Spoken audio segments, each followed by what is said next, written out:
मेथी आणि डिंकाचे लाडू खूप फायदेशीर आणि पौष्टिक असतात. तर हे बाळंतिणीसाठी आवर्जून केले जातात. तसेच वाताच्या माणसासाठी हे लाडू खूप फायदेशीर ठरतात. तर छान असे हे पौष्टिक टेस्टी लाडू, गव्हाच्या पिठापासून बनवलेले लाडू. तर चला पाहूया कसे बनवायचे ते. नमस्कार, शर्मिलाज किचनमध्ये तुम्हा सर्वांचं खूप खूप स्वागत. तर आज मी गव्हाच्या पिठापासून मेथी डिंकाचे लाडू बनवणार आहे. तर हे गहू मी स्वच्छ करून घेतलेले आहेत. आता हे भाजून घेते. तर व्यवस्थित असं कलर चेंज होईपर्यंत हे गहू मी भाजून घेतलेत. आता त्यानंतर हे दळून घेणार आहे. तर मी खोबऱ्याचं किस करून ठेवलं आहे. आता हे सुद्धा भाजून घ्यायचं आहे. तर हे गव्हाचं पीठ करून घेऊन आली. तर 1 नंबर चाळणीमधून हे काढलेलं आहे. तर थोडं जाडसरच आहे. तर लाडूसाठी 1 नंबर गव्हाच्या चाळणीमधून हे पीठ काढून घेतले. तर आता हे खोबरं जे आहे ते मी गोल्डन कलर होईपर्यंत भाजून घेते. तर व्यवस्थित असा गोल्डन कलर आला आहे. आता हे खोबरं काढून ठेवते. तर मी हे 2 वाटी गव्हाचं पीठ घेणार आहे. त्यानंतर 1 वाटी मी पिसलेलं खोबरं भाजून घेतलेलं, 1 वाटी डिंक तळून घेतलेलं आहे. तर तुपामध्ये हे डिंक तळून घेतलं. त्यानंतर 1 वाटी खारीक पावडर आहे. आता हे मी ड्रायफ्रूटचं कूट केलेलं आहे. तर ते आहे 1 वाटी. हे आहे आलीम. तर हलीमला आमच्याकडे अस्सल बी असं म्हणतात. तर ही आहे मेथी पावडर, मेथ्या भाजून मिक्सरला वाटून घेतलेली. आता ही आहे वेलची पावडर आणि तूप घेतलं आहे. गूळ घेतलं आहे. तर आपल्याला गूळ आवडीनुसार घालायचं आहे. यामध्ये आपल्याला खारीक पावडर घातल्यानंतर गूळ थोडं घालायला लागणार आहे. त्यामुळे मी थोडंच गूळ घेतलं आहे. तर हे एवढं आपल्याला या लाडूंमध्ये घालायचं आहे. तर सगळ्यात आधी कढईमध्ये तूप घालून मी ड्रायफ्रूट्सचं कूट केलेलं आहे ते भाजून घेते. आता असं परतून फक्त साधारण घेते. आता हे परतून घेतलं, त्यामध्येच मी डिंकसुद्धा घालून परतून घेते. खारीक पावडर घालते. आता ती पण परतून घेते. खारीक पावडर आणि मेथ्यासुद्धा यामध्ये मी घातल्यात.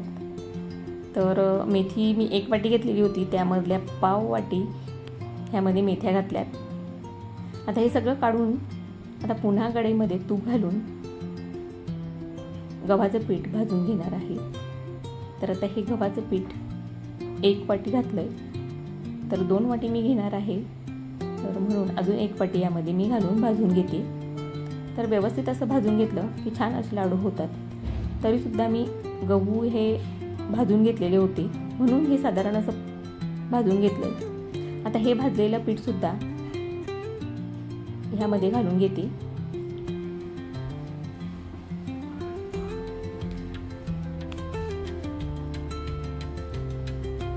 आता पुन्हा कढईमध्ये तूप घालते. तर आपल्याला यामध्ये जास्त तूप घालायची आवश्यकता नाही आहे. तर तूप घातलं. आता त्यामध्ये गूळ घालून घेते. तर तूप जास्त लागतच नाही ह्या लाडूंमध्ये, कारण गूळ घालतोय त्यामध्ये मस्त लाडू होतात.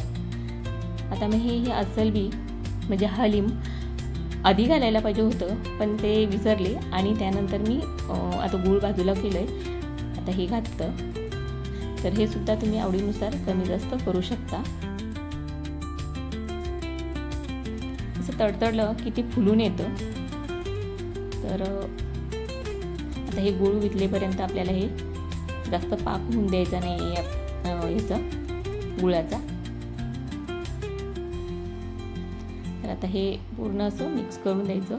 तर मेथ्या तुम्ही त्या पिठामध्ये नाही घातल्यात तरी तुम्ही ह्याच्यामध्ये सुद्धा घालू शकता, गुळामध्ये. तर तुपावर तुम्ही मेथी पावडर घातली तरी लाडू जास्त कडू लागत नाही. आता गूळ असं छान पातळ झालं आहे, त्यामध्ये मी पाणी घालून घेते, म्हणजे गूळ असा फुलून येतोय. आता त्यानंतर हे सगळं मिश्रण मी कढईमध्ये घातलं, गुळामध्ये मिक्स करून घेतलं आहे. आता थंड होऊन द्यायचं आणि आपल्या आवडीनुसार लाडू वळून घ्यायचे.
तर हे बघा आपले डिंक आणि मेथीचे लाडू अस्सल बी घालून तयार झालेले आहेत. तर खूप छान असे लाडू तयार झालेले आहेत, पौष्टिक.